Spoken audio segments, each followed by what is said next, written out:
তার যুক্তি খণ্ডন করার জন্য সময় দিচ্ছি।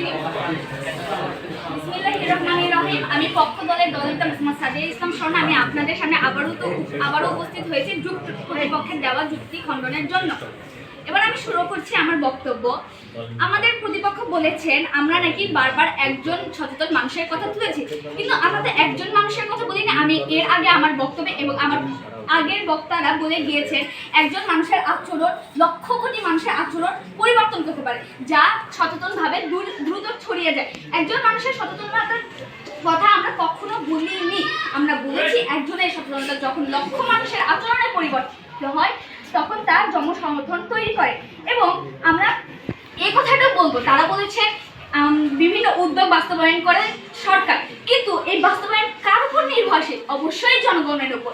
কারণ বাস্তবায়ন করার পর বিভিন্ন উদ্যোগ যা থাকে তাকে অবশ্যই সংরক্ষণ কার্যকারিতা হিসেবে করতে হয় হচ্ছে জনগণকে, এবং জনগণ তাকে সুরক্ষিত রাখে, গ্রহণ করে যে তারা কি আবার এই জিনিসটা নষ্ট করবে নাকি। কিন্তু এগুলো তো সরকার নিয়ন্ত্রণ করতে পারে না, এগুলো নিয়ন্ত্রণের বিবেক বিবেচনা থাকে সচেতন মানুষের। আমরা এটাও স্বীকার করব পৃথিবীতে শুধু সচেতন মানুষই নেই, অসচেতন মানুষ আছে, যাদের কারণে আমাদের এই জলবায়ু পরিবর্তন তৈরি হচ্ছে।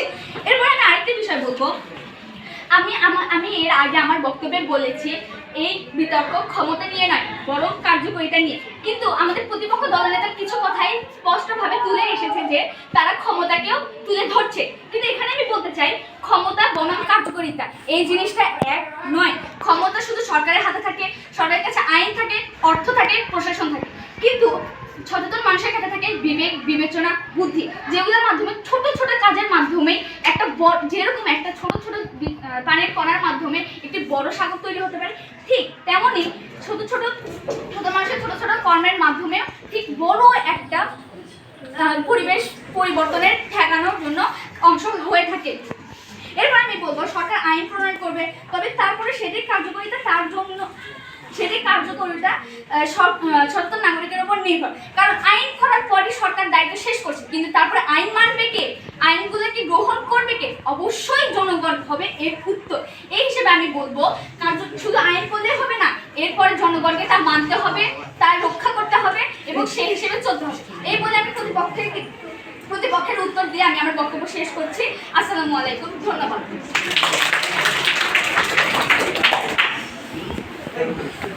পরিবেশ বাঁচায়, জলবায়ুর বিপদ দূরে সরায়। এবার বিপক্ষ দলের দলনেতা মোহাম্মদ ফালাদুলকে তার যুক্তি খণ্ডনের জন্য আহ্বান জানাচ্ছি।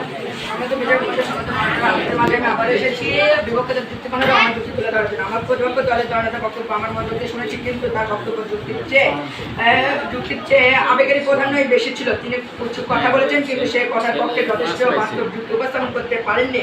আমি আজ তার বক্তব্যের প্রতিটি দুর্বল জায়গায় যুক্তির আলো ফেলতে চাই। প্রশ্নগুলো সুন্দর করে আমি সুন্দর করে নোট করছি এবং তা আমি আপনার সমাজে এখন উপস্থাপন করবো। আমার বিপক্ষ দলের প্রধান যুক্তি উপস্থাপন করে গেছেন যে একজন মানুষ সচেতন হলে কি জলবায়ু পরিবর্তনের মধ্যে বৈশ্বিক সমস্যার সমাধান সম্ভব। এবং আমার বিপক্ষ দল আরো প্রশ্ন করে গেছেন যে জলবায়ু পরিবর্তনের জন্য আমরা নাকি শুধু ক্ষমতা এবং কার্যকারিতা এক করে ফেলেছি, কিন্তু আমরা কখন ক্ষমতা এবং কার্যকারিতাকে এক করে ফেললাম? তিনি হয়তো তার যুক্তিকে তুলে ধরার জন্য এই উক্তিটি করেছেন, কিন্তু আসলে এই উক্তিটি সঠিক নয়।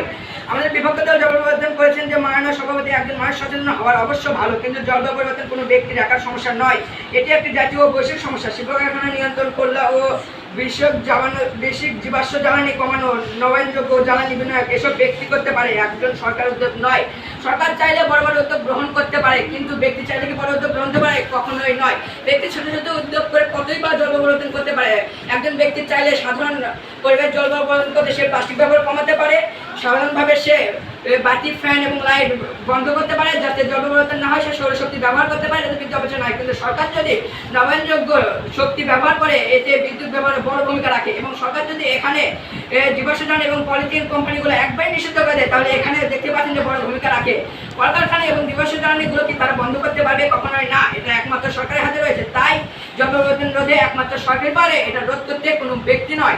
তারা যে বললো আমরা বারবার তাদেরকে দোষ করে যাচ্ছি, কিন্তু না, আমরা তাদেরকে দোষ দিইনি। আমরা শুধু এটাই বলে যাচ্ছি যে আমরা কার্যকারিতা এবং ক্ষমতাকে এক করে নিই। এবং আমি আরো বলতে চাই যে আমি আরো বলতে চাই যে আপনারা যদি বিদ্যুৎ সাশ্রয় করেন তাহলে কিছুটা সাশ্রয় হতে পারে, কিন্তু সরকার যদি একবারে নবায়নযোগ্য শক্তি ব্যবহার করে তাহলে আপনি ভেবে দেখুন যে কতটা সাশ্রয় হতে পারে। এবং আপনারা যে বললেন সরকার গাছ কাটা নিষিদ্ধ, কিন্তু না, সরকার যেগুলো গাছ রোপণ করে সেগুলো কাটা একদমই নিষিদ্ধ। ব্যক্তি যদি সে গাছগুলো কাটে তাহলে কোনো সমস্যা হবে না, কিন্তু সরকারের গাছ কাটা একবারই নিষিদ্ধ। এবার যে পর্যন্ত আইন রয়েছে তা আমি বলতে চাই যে বিপক্ষ পন্থা আমার শুধু যুক্তি দিয়ে নয়, প্রবাদ দিয়ে বলেছে কথা, যুক্তি দিয়ে বলো কথা, তবে তুমি আনতে পারবে জলবায়ু পরিবর্তন রোধ। জল পরিবর্তন রোধ করতে হলে সরকারের উদ্যোগ মানতে হবে। জল পরিবর্তন রোধে সরকার উদ্যোগ না মানলে জল পরিবর্তন ঠেকানো সম্ভব না মানবতার প্রতি। যদি আমরা একান্তভাবে জল পরিবর্তন রোধ করতে চাই কখনো এটা বাস্তবায়ন করতে পারবো না, এর জন্য সরকার উদ্যোগ মানতে হবে, সরকার মানতে হবে। আমি এই বলে আমার বক্তব্য শেষ করছি এবং বিপক্ষ দলের কাছে প্রশ্ন করতে চাই যে আমি যে প্রথমে যে যুক্তিগুলো দিয়ে গেলাম 5টা যুক্তি দিয়ে গেছি, তিনি তার যুক্তি খণ্ডন করেননি মাননীয় বিচারপতি।